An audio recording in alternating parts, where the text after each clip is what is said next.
Kabisado mo yan? Ano?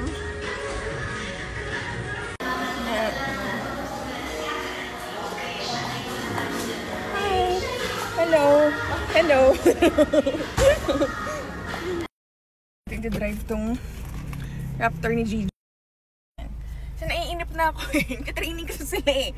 So, hanap muna ako ng pwede natin mapuntahan. Magko-coffee shop muna tayo. So, ngayon, nandito pa rin tayo sa, ayan, Tagaytay Combat Sports Center. Yan sa headquarters ng kickboxing. So, hanap mo tayo ng matatambayan natin. Ayun na guys, yung ano ba yung tawag dyan? Ito sa ranch, Sky Ranch. Dito lang tayo sa malapit, sa Escala. Ayan. Dito tayo ngayon sa Escala. Bumalik ako doon kasi hindi ko mahanap asan susi ni Hergy.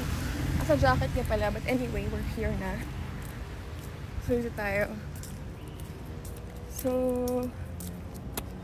I've been here several times na pag inaantay ko sa Hergy.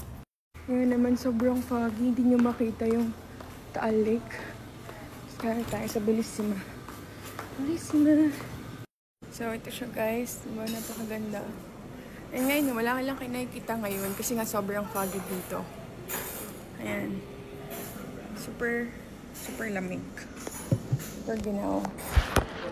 So, hanap na tayo kakain natin ngayon.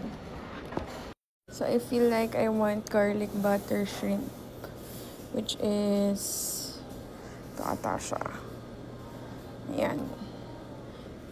Kasi nakikrib ako sa shrimp. Nung nasa Cebu kami, pinakain ni Coach Jan, pinatantay ng puro mga seafood. Kaya ngayon crib ako sa seafood. Gusto ko ng seafood. So, perfect kasi may seafood sila dito. Kakain tayong seafood. So, yun na guys, ang ating food. Shrimp. Garlic rice. Siyempre, ang trade natin na patalo na. Malapit na ma-SL hit. Ayan siya guys. Wala na siyang balat. Kasi yung tinanong ko kung may balat pa siya. Tinatamad ako magbalat ng hipon. Pero, ayun. Crap. So freaking good.